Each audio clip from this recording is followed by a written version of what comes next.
Simon Pagenaud, le pilote français qui a conquis les États-Unis.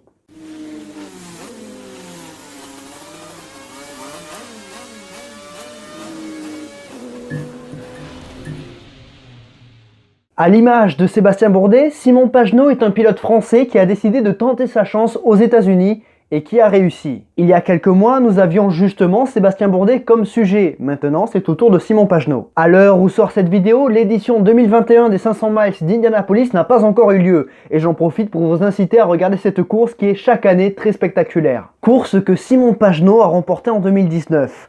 Mais pour en arriver là, par où est-il passé? Voici l'histoire de Simon Pagenaud.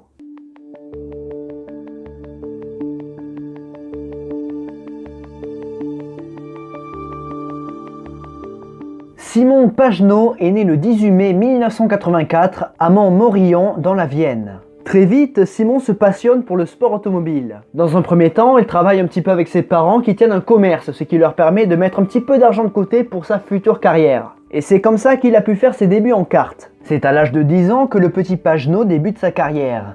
De 1994 à 2000, Simon fait ses armes dans cette catégorie en parallèle de ses études à l'ENSMA, qui est une école de mécanique et aéronautique. Chose qui peut toujours servir lorsqu'on a envie de faire carrière en sport automobile. C'est en 2000 que le Poitvin franchit un cap important, celui du volant FFSA ELF. Cela lui permet de passer en Formule Campus en 2001. La Formule Campus, c'est l'ancêtre de la F4. Dès sa première saison, Simon termine deuxième, ce qui prouve qu'il a un certain talent. En 2002, Pagenaud passe au cap supérieur, la Formule Renault 2.0. Il va faire 2 saisons en France, où il terminera 3e et 6e du championnat, mais surtout, il va découvrir la compétition européenne. En 2002, il ne fait qu'une seule course en Eurocup, à Spa, et en 2003, il fait toute la saison. Simon termine 3e du championnat avec une victoire à Assen et une 3e place à Brno. Saison encourageante.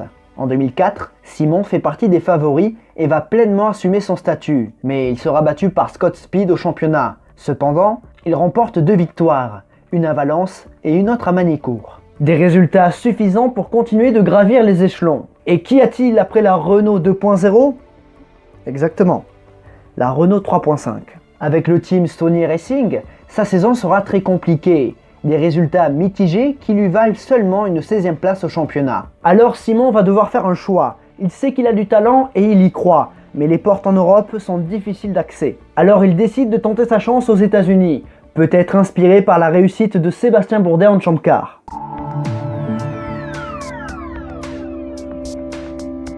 C'est en Formula Atlantique, l'équivalent de la F3 pour l'IndyCar, que le public américain va découvrir ce jeune pilote français. Simon impressionne tout au long de sa saison. Très régulier, il décroche 6 podiums, dont une victoire à Edmonton. Il remporte le titre face à Graham Rahal, plus souvent victorieux, mais moins régulier. C'était un choix risqué de tout lâcher, de quitter sa culture, de quitter son pays pour tenter sa chance à l'autre bout du monde.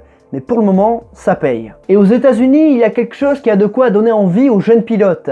Quand vous remportez une catégorie de promotion, vous avez une prime qui couvre une partie de la catégorie supérieure. Grâce à cette dernière et à ses autres soutiens, Simon passe en Champ Car en 2007, toujours avec son équipe de l'Atlantique, le Team Australia. Sa saison 2007 en Champ Car est dans la continuité de 2006.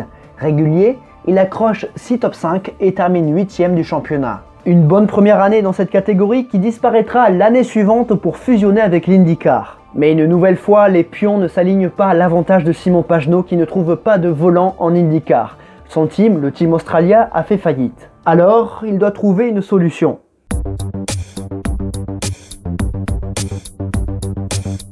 Cette solution sera l'endurance. En 2008, il participe au championnat américain d'endurance, l'ALMS, en LMP2 dans l'écurie de Gilles de Ferrand. Mais c'est surtout cette année que le Poitvin va faire son retour en Europe. Il remplace Stéphane Ortilli dans l'Oreca numéro 6 aux 24 heures du Mans. Il fait la course avec Marcel Fassler et Olivier Panis. Malheureusement, l'équipage Oreca ne termine pas la course. Mais ses récentes prestations attirent le regard de grandes équipes. Il rejoint le programme Peugeot Sport dès 2009. Lors des 1000 km de Spa, il décroche la pole position et réalise le meilleur tour en course avant de s'imposer en compagnie de Nicolas Minassian et Christian Klein. Peugeot le garde sous la main et Simon rejoint l'équipage de la 908 de l'équipe Pescarolo Sport aux 24 heures du Mans, avec Benoît Tréluyer et Jean-Christophe Bouillon. Mais Simon ne terminera toujours pas la course car la Peugeot numéro 17 sort de la piste pendant la nuit. Cependant, en 2009, Pagenaud termine deuxième de l'ALMS. Son équipe est passée en LMP1 et a remporté 5 victoires. En 2010, c'est un double programme qui attend Simon Pagenaud. D'abord l'ALMS, où il prend la place de Scott Sharp chez Patron Highcroft Racing, le team champion en titre. Avec David Brabham, il remporte le championnat 2010 avec 3 victoires. Ça, c'est pour le côté américain. Maintenant, passons du côté Europe. Il continue de piloter une 908, mais cette fois-ci avec l'écurie officielle Peugeot. En compagnie de Sébastien Bourdet et Pedro Lamy, il remporte une deuxième fois les 1000 km de Spa, et après la victoire de Peugeot au 24 heures du Mans 2009, il lorgne sur le double tour d'horloge. Malheureusement, il ne prendra même pas le volant pendant la course. Sa voiture a été victime d'un souci en début d'épreuve. Mais en 2011, Simon, Pedro et Sébastien auront leur revanche. Dans une édition extrêmement disputée entre les Audi R18 et les Peugeot 908, les voitures françaises moins performantes mettent la pression aux Allemandes. Dans la dernière partie de course, c'est Pagenaud lui-même qui met la pression à André Lotterer en tête de course. Mais Simon connaîtra comme son équipe un moment cruel qui fait aussi la beauté de ce sport. Il termine deuxième à 13 secondes d'une victoire aux 24 heures du Mans. À ce jour, c'est la dernière participation de Simon Pagenaud aux 24 heures du Mans.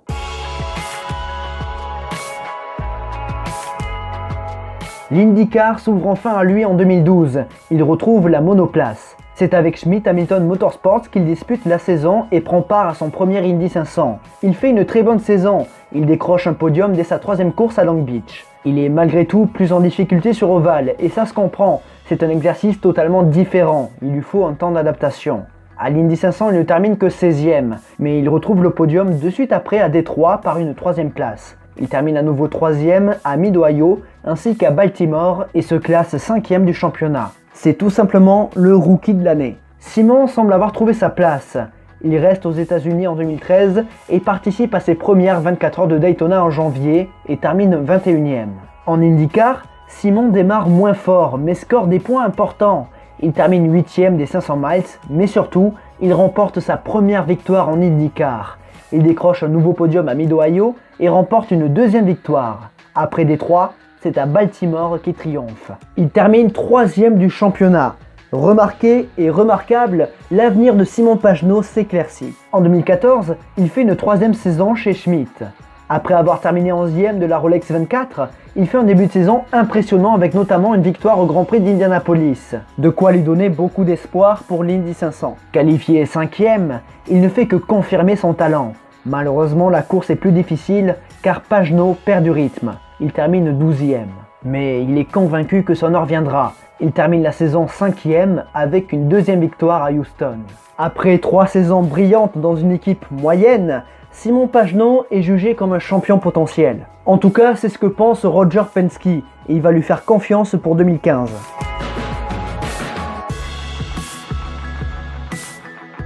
À 30 ans, Simon rentre dans l'écurie américaine la plus prestigieuse, le Team Penske. Il a dorénavant tout le soutien nécessaire pour réussir et il le sait. Sa saison débute par une 3e participation aux 24 heures de Daytona, mais cette fois-ci, il le fait au volant d'une Corvette en catégorie GTLM, qui est en fait le GTE mais aux États-Unis. Il termine 3e de son classement. En IndyCar, en revanche, la saison du Français est plutôt délicate. Une pole position et 2 podiums, tandis que ses équipiers Will Power, Helio Castroneves et Juan Pablo Montoya luttent pour le titre. Ils terminent tous 3 dans le top 5 du championnat, alors que Pagenaud finit 11e, derrière Sébastien Bourdet. Bon, une erreur de parcours, ça arrive à tous les pilotes, et Roger Penske lui fait toujours confiance pour 2016.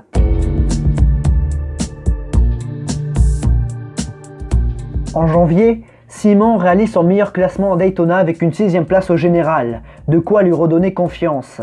Et la confiance, il va en avoir. L'entame de saison est excellente, 2 2e places, suivi de 3 victoires, Long Beach, Barber et le routier d'Indianapolis. Simon a également progressé sur ovale et ambitionne de remporter les 500 miles. Il intègre le Fast 9 en qualif, mais la course est compliquée. Le rythme est bon, mais ses efforts sont gâchés par une pénalité et il termine 19e. Maintenant, son but est de remporter le titre IndyCar. Pagenaud fait parler sa régularité et son intelligence de course pour marquer de gros points.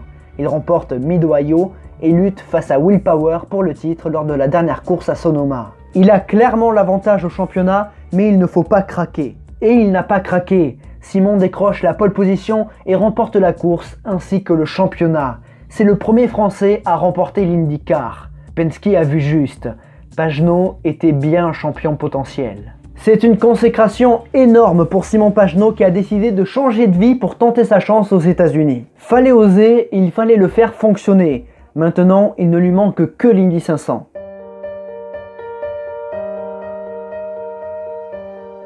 C'est avec le numéro 1 qui prend part au championnat 2017. Sa saison est très bonne une nouvelle fois, mais ses deux rivaux sont très coriaces. L'expérimenté Scott Dixon et la pépite Joseph Newgarden, qui est également son équipier. Simon vise bien évidemment le titre, mais surtout l'Indy 500. Sa progression sur ovale se confirme à Phoenix où il remporte sa première victoire sur ce type de circuit. De quoi le mettre en confiance pour les 200 tours dans l'Indiana. Malheureusement, contrairement à 2016, Simon n'a pas de rythme et termine 14e. Il tente de se rattraper en remportant le titre, mais malgré son final parfait à Sonoma, victoire et meilleur tour en course, son équipier Newgarden remporte le titre. En 2018, Simon roule toujours avec le team Penske, mais plus seulement en IndyCar. Roger est en partenariat avec Acura en IMSA, le championnat américain d'endurance.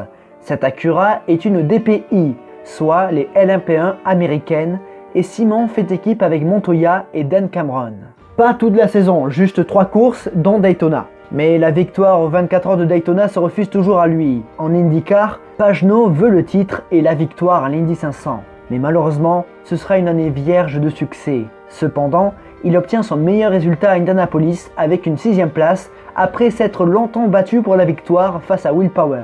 Après seulement 2 podiums et une 6e place au championnat, il espère rebondir en 2019. Et effectivement, 2019 sera un petit peu mieux. À peine.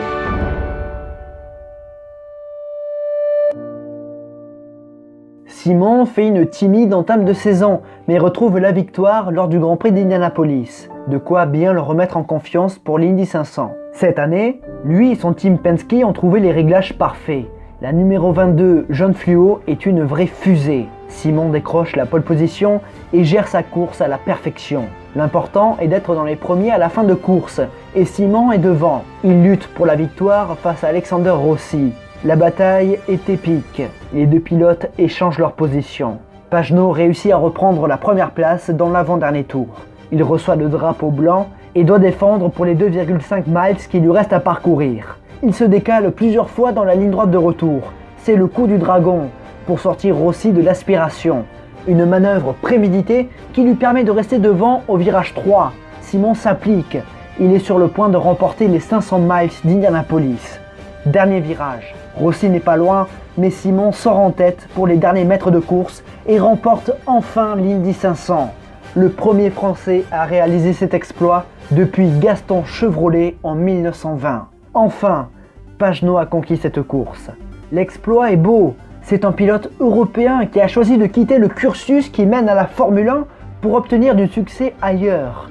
Aux États-Unis, Pagenaud a réussi.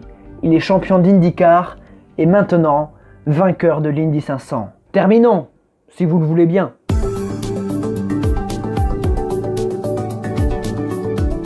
Simon ne remporte pas le titre en fin de saison car c'est Newgarden qui s'impose une nouvelle fois. Mais le Français termine vice-champion. La saison 2020 commence par une 4e place à Daytona et en IndyCar, Simon est plus en difficulté dans une saison difficile. Il remporte cependant une victoire dans l'Iowa mais ne peut défendre son titre aux 500 miles. Désormais pilote expérimenté, Pagenaud court toujours en endurance et en IndyCar chez Penske. En janvier dernier, il a terminé 2e de la Rolex 24 et fait pour l'instant un début de saison correct en IndyCar avec un podium à Saint-Pétersbourg. S'il n'est pas idéalement placé pour le départ des 500 miles, Simon se sent bien et espère décrocher un nouveau succès dans l'Indiana. Simon est devenu une star aux États-Unis et un pilote que les fans européens espèrent revoir rapidement sur le vieux continent. Avec tous les constructeurs qui reviennent dans la Sarthe et notamment le team Penske qui s'associe avec Porsche en LMDH, il est très probable que Simon Pagenaud trouve un baquet pour défendre ses chances aux 24 heures du Mans et prendre sa revanche de 2011. En tout cas, je l'espère et je pense que je ne suis pas tout seul. Mesdames et messieurs, nous arrivons au bout de cette vidéo, de cette rétrospective sur la carrière de Simon Pagenaud. J'espère que ça vous aura plu. Et oui, on a fait Sébastien Bourdet il y a quelques mois.